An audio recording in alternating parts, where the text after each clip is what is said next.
Hey everyone, welcome back to the channel. Today, I want to talk about something that I think a lot of us struggle with, maybe more than we admit. It's that little voice in our heads, the one that whispers, "Look at them. Why aren't you like that?" It's the comparison trap. And I want to share a bit of my own story with it, hoping it might help you too. A few years ago, I was completely stuck. I'd spend hours scrolling through social media. Every post felt like a punch in the gut. Here was a friend from college getting a huge promotion. There was someone traveling to a beautiful, exotic place I could only dream of. Everyone seemed to be winning, getting married, buying houses, launching successful businesses, and me? I was just me. Working a job I didn't love, living in a tiny apartment, feeling like I was falling behind in a race I didn't even remember signing up for. It got to a point where my own life felt dull and colorless. I couldn't appreciate the small good things because they seemed so insignificant compared to the highlight reels of others.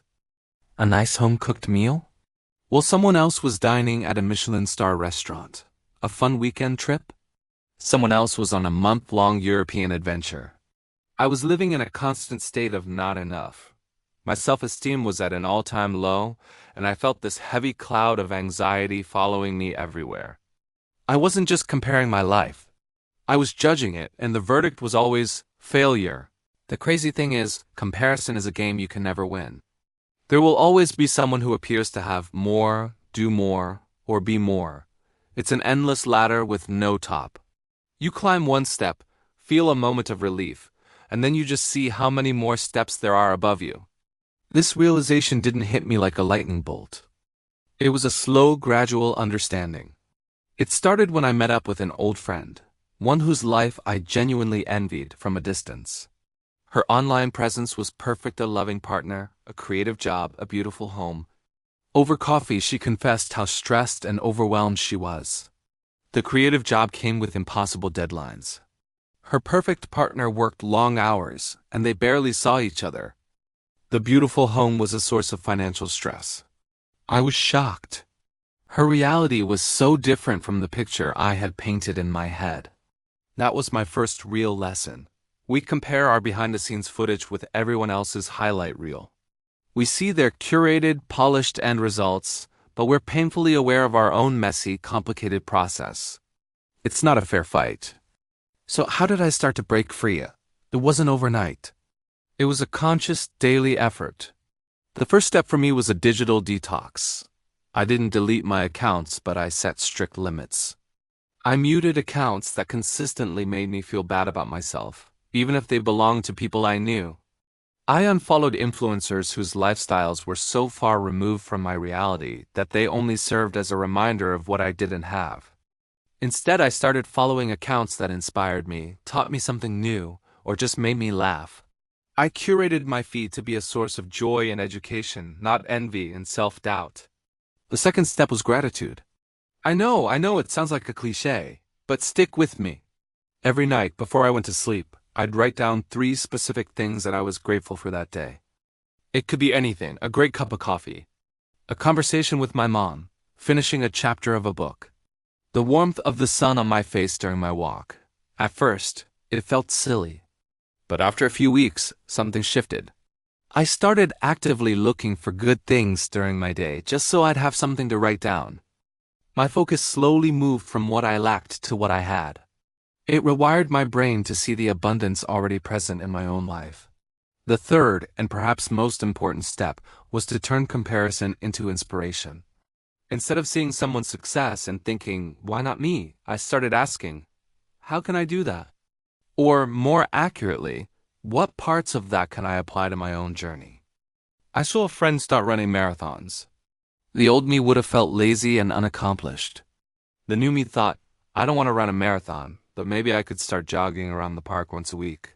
I saw someone launch a small business. Instead of feeling jealous, I felt curious. I started reading about entrepreneurship, not because I wanted to copy them, but because their actions sparked a genuine interest in me. This shift from envy to curiosity was a game changer. It turned a negative emotion into a positive, actionable one. The final piece of the puzzle was understanding my own path. Your journey is yours alone. My timeline isn't your timeline. Your goals aren't my goals. I started to really think about what I wanted out of life, separate from all the external noise and expectations. Did I really want that fancy car, or did I just want the freedom of not worrying about bills? Did I really want to be a manager, or did I just want to do work that felt meaningful to me? I took time to journal, to meditate, to just sit with my own thoughts. I started setting small, personal goals based on my own values. My biggest competitor became the person I was yesterday, not the people on my screen. Today, am I completely immune to comparison? Of course not. I'm human. There are still days when that little voice creeps back in, but now I know how to handle it. I can recognize it for what it is. Just a thought, not a fact. I can remind myself of the highlight reel effect. I can practice gratitude and focus on my own progress. My life isn't perfect, but it's mine. It's filled with its own unique struggles and triumphs, its own messy process and beautiful moments. And I'm learning to love it not in comparison to others, but for what it is. So if you're stuck in that comparison trap, please be kind to yourself. Your journey is valid. Your pace is your own. Start by curating your social media. Find 3 things to be grateful for each day. Turn that envy into curiosity. And most importantly, take some time to figure out what you truly want for you. Stop looking sideways at other people's paths and start focusing on the road ahead of you. You are exactly where you need to be. Thank you so much for listening to my story. If this resonated with you, let me know in the comments. And if you know someone who needs to hear this, feel free to share the video.